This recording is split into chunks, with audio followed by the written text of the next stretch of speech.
Morning in the world, 10 minutes a week, Taiwanese brings you confidence. This is Max Juan speaking from Taiwan. This is episode 13 on the podcast channel, Taiwanese storyteller, the world's first podcast to speak Taiwanese and English.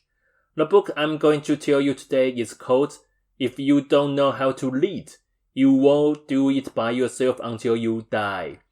If there is a boss or supervisor in the audience, this book is written for you. If you are an employee, you can also read it. First, you can use it when you become a boss one day. Second, you can advise your boss on how to manage it better.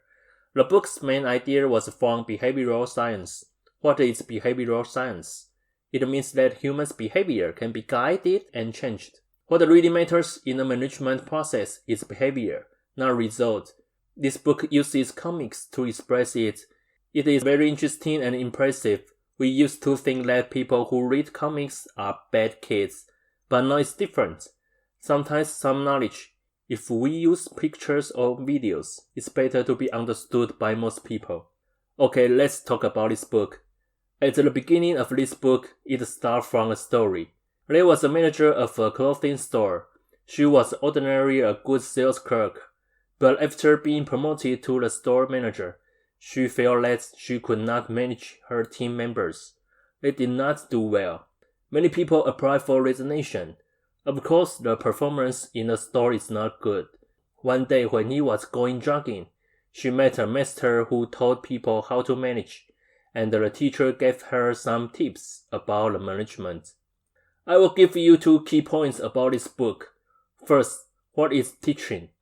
Generally in the company, if an employee does not do well, the supervisor will say, "Hey Max, get down to work and be focused."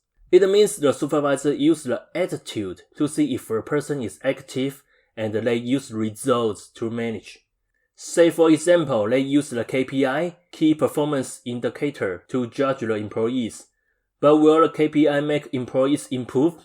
The answer is no. Behavioral science suggests that what we need to pay attention to is employees' behavior, not results. Let's take sports as an example. The coach is training athletes to check every movement and see how to improve so as to create good results. This is also useful at work. So what the supervisor have to do is to observe the behavior of employees and design different ways to improve their skills and knowledge. We don't have to look for a natural salesperson or natural leader. In fact, it's impossible. According to the behavioral science, it's possible for us to teach ordinary employees become talents. The method is very easy. For example, we can observe the behavior of employees who perform well. To record his behavior, make a list and make a SOP, standard operational procedure according to his behavior. And then we use the list and SOP to train others. In the cases of the clothing store, the supervisor can divide the points to be learned into 2 parts, knowledge and technique, such as the size and the material of cloth are the parts of knowledge. If you talk about how to contact customers and keep smiling at all times, it's part of the technique. The supervisor can make a list to organize the things to be told, so we can improve employees' behavior. We don't judge employees by their attitude. The second point I would like to mention is trust. Actually, this book is written by a Japanese, so I think the above case is for Japan. As we know, Japanese are more serious. I believe that they can really make a list and observe behaviors of employees. Japanese are more likely to do this, but in Taiwan, or let's say in Chinese culture, one thing we have to do before making a list, it is trust. Before management, Taiwanese have to trust not only their subordinates, but also themselves.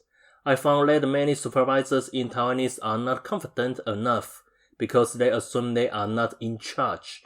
If the boss is not fully authorized, the supervisor must always guess what the boss is thinking and what the boss's standards are. Of course, they cannot lead the employees well.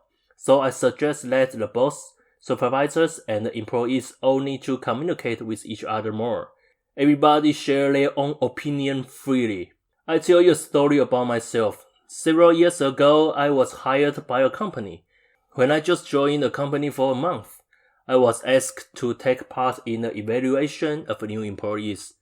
At that time, my supervisor asked me if I have encountered any problems since I joined the company. I honestly answered that I was very nervous and I was not very familiar with my position. After the evaluation, the supervisor did not teach me. She also said that my professional skills were lacking and my attitude was bad. She praised other colleagues because other colleagues said a lot of good things about her, saying that the supervisor was very kind to them and taught them a lot. I know the supervisor just want to be praised.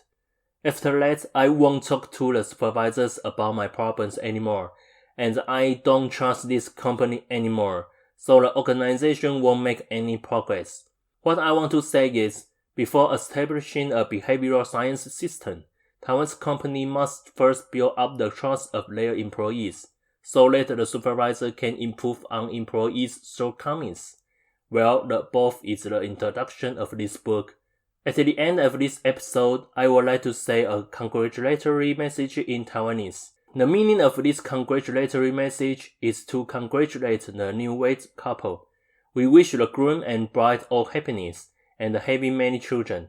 It also symbolizes the enthusiasm of Taiwanese. Meet you on the air next time. Bye bye. 人讲恭喜恭喜真恭喜，新郎才华了不起，新娘献花通乡里，两人适配无得比。人讲咱新郎缘投有智慧，新娘可爱又古锥，两人今暗困斗阵，明年搁再生后生。